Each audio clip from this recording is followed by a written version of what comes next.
All right, guys. Obviously getting back to work off of our trip to Seattle. Give our guys a lot of credit. We got back about 6:15 early Friday morning. Gave them some time. Got going today at 10 a.m. and able to get out. And even guys that played in the game were able to get out there and get some reps today. We'll have a full padded day tomorrow before we kind of start getting ready for Tennessee coming in this week, which we're very excited about. I know. There was a select few who made the trip with us to Seattle, so I figured I'd give you a little update on kind of how I saw the game.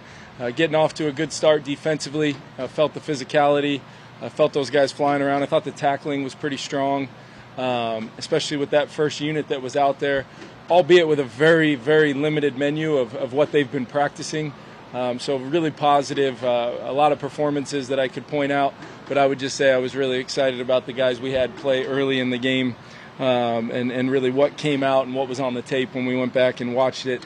Was having a 10-0 lead, you'd love to sustain that through the rest of the game, but as we started to sub guys and kind of give other guys opportunities, Seahawks were able to battle back in the game offensively. Overcoming some pretty poor field position most of the night. Nick Mullins sustaining some drives, making some really good decisions with the football. Chandler was very, very good with the ball in his hands, both in the run game with physical finishes and really picking up where he left off in the preseason a year ago. And then, there were some real strong performances just out of our receivers between Jordan and Jalen, and then Brandon Powell showing up like he has every day during training camp. So a lot of positives, a ton of things we were cleaning up, getting the guys back on the grass in the meeting rooms also today as we get ready for what I think is the most important stretch of our training camp here the next couple weeks, starting with Tennessee coming in. How are you feeling about the running back depth in general with Kareem Hunt coming in yesterday? Yeah, we brought Kareem in for a visit. Kwesi has some history with him from Cleveland, and it was much like we've done in other scenarios, just trying to, build a relationship, gain a little bit more, information about, particular players and maybe a potential fit on our football team. But we're always just trying to explore every avenue, not only to have the best training camp possible, but looking forward to what certain position units look like. With Kene being, kind of working through what he's been working through, I think Ty, you can't say enough about taking advantage of his opportunity in Seattle. Alex is having a great camp. Alex has done everything and more as far as being our lead back, and that will not change. And then we like our two young guys we now have, with our new addition, and Debo's coming along. There's still a learning curve and a process there that is a daily, minute-to-minute thing. Really feel good about the group, but, like we do with all aspects of our team, we're always looking to explore whatever avenue we can to improve our team if we feel like that's the way to go. It's one of those things where, he's doing everything we're asking of him, just kind of working through kind of the last bit of discomfort there and hoping we get him back on the grass sooner rather than later.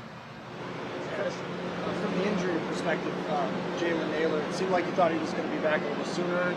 What's kind of Yeah, it's been a little tricky, but he's, we feel I've been getting some really positive news as of late. Hopefully he's turning the corner, but it's one of those things, the lower leg thing where, on initial diagnosis versus what it actually is, the most important thing is a guy like that who, is a tough guy that does everything you ask him to do. He'd probably go back on the field the day after if we gave him that opportunity. But we want him to be healthy. We want him to feel good. He had such a good spring, as a lot of you guys took note of. And, no doubt whenever we can get him back out here, hopefully soon as well, he'll pick up right where he left off. He's been great, staying dialed in, walk through reps, whatever he's been able to get. So the hope is, like any of our guys that aren't at full strength right now, full capacity, that we can get them there when they're physically ready to go. You talked about, and I know he is coming off a good game, Kevin, but I think it was going into halftime. You talked about him shining with the lights being on and wanting to see that, which I interpret as you're not seeing the consistency in practice. Has that been an issue? It has not been an issue. I think it would be unfair to, he's just in his second year, and we're asking a lot of him, and he's in he's getting reps with our first group where we're moving pretty quick. We're getting the full Brian Flores experience on a daily basis. So there's a lot of moving parts to that, and the consistency factor. It's one of those things that's how you ultimately prove. That last phase of it's clear Ty has unbelievable physical talent with his speed and his vision and his burst and his ability to make defenders miss, which he's proven time and time again in those competitive situations. I always joke with our defense, when they go running by, tagging off, and start hooting and hollering, there's always a tackle to be made with that. And that's what I was happy about our defense the other night, making those plays. But Ty clearly showed that. It's just every facet of the position, and it's showing day in and day out that you can have that ownership of it to truly be trusted in any moment, because that position, especially as that, potentially a number 2 type back, it's not like you can control when Alex needs a blow. It might be he might, rip off a run on a 2nd and long, but he might need one on a 3rd down, and then you're coming into maybe the most critical snap of the whole game. It's a little different than some other positions when you're kind of in a role where you're getting ready, but you don't know ultimately when you're going to be called upon, and that could be snap in and snap out based upon the rhythm Alex has, and it's nearly impossible to play a running back every single snap, even when they're 100% healthy. So you just have to have that feel as a play caller and really our offensive staff that Ty's going to go in there and we will not miss a beat with what we want to try to do schematically, and take that comment for what it was. But I'll say this: Ty's having a really good camp. He is right there as far as taking that next step to that consistency, and performances like the other night only confirm what I already believe about Ty Chandler. TJ Hawkinson this week for the Titans. Are you going to have TJ Hawkinson this week for the Titans? The hope is, we can start working him back in repetition-wise here, hopefully. And, I know TJ's been so engaged and dialed in. We'll work through that with Tyler and Uriah, and because really I mean it when I say this is a pretty critical part of our preparation for the season, especially, kind of with our plan for some of our starters. And, I know TJ will be out there when he's ready to go. Kevin, going through the tape, what stood out to you about Jaren, and how did you just evaluate his performance? I'm sorry, who? Jaren. Yeah. It's tough circumstances sometimes. There's some movement. We had some guys that just got here a couple days ago in there on the road at Seattle, and even though it's a preseason game, still an environment for those guys really in their first time with a play clock, first time, in a lot of ways with no coaches anywhere near them, and you got to just go play. So there's a lot of moving parts that go with that.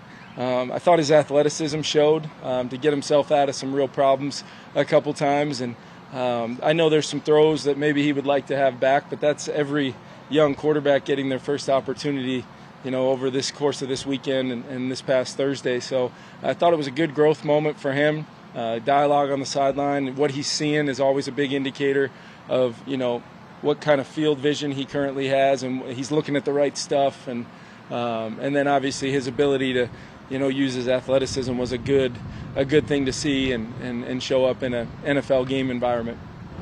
We saw a lot of Johnny Munt in that game. How would you describe the trust you have in him and what having him? I don't want to cause any major headlines, but I believe Johnny Munt's the best 3rd tight end in the National Football League. If there was a category for that, Johnny would certainly get that, in my opinion. So reliable, so trusted by not only myself, but everybody in that huddle with him. The variety of jobs he can do on all 3 downs. Doesn't get enough credit for how well he runs, or blocks for that matter, physicality. And then when you get a chance to pair him with Josh in some of those looks, you guys probably saw a few times where it probably felt a little different than at times last year, just because of Josh's ability in the run game. And then Johnny's now doing the complementary roles at that F position, that other tight end position, because that Y position can be a whole different ball game sometimes. But what Johnny gives us is just so much versatility, depth, to pair him with a premier player like TJ. And then we brought Josh here for a reason, but we really see all those guys having a major role for our team, and could not feel better about the tight end group. What was your thought process on playing Ed, the only starting offensive lineman in that preseason game, and how did he grade out? Because that seems to be a major topic of conversation on Twitter. he was either right? he was either awful, he was okay, but there was a lot of feedback on Ed Ingram's performance.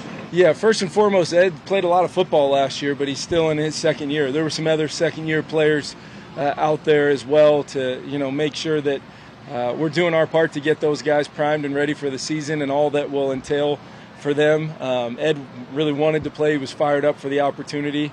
Ed graded out pretty well across the board. There was some communication issues that took place on a couple plays where there might not have been a protection call, and it might have looked maybe worse from a fan's perspective than what it actually was. But there was also some really positive stuff on the tape, and Ed has shown improvement throughout training camp.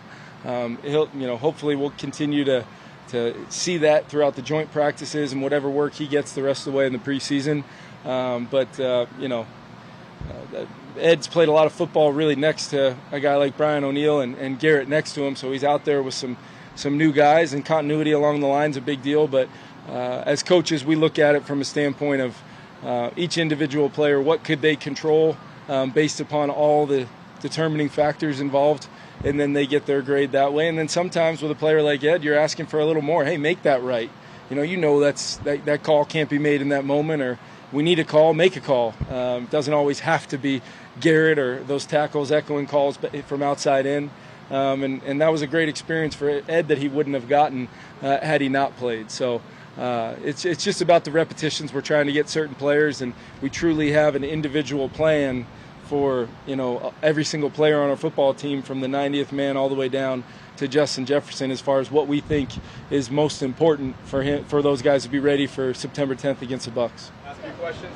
Coach, what have been your thoughts on Najee Thompson, whether it's in the game or just camp overall? It seems like he's had some really fast plays. Yeah, he flashes. We knew kind of his ability as a special teams type of player, kind of in that in that Matthew Slater-esque quality of speed, power, smarts, toughness, all those things, where we're trying to figure out if a player like Najee can fit within a really competitive room, and ultimately how he shows his best effort, not only as a defensive back, but what he did the other night. I mean, flashed on special teams. You just constantly see him around the football, and we talk a lot about getting 11 purple hats to the ball in that phase, and I thought our special teams units really in a field position struggle for us the other night that they didn't particularly have a lot to do with. They were able to kind of sustain and steal us some yards here and there by just really good execution. Ryan Wright hitting a good backed up punt, and our ability, Najee, on that one to cover down and make that play was a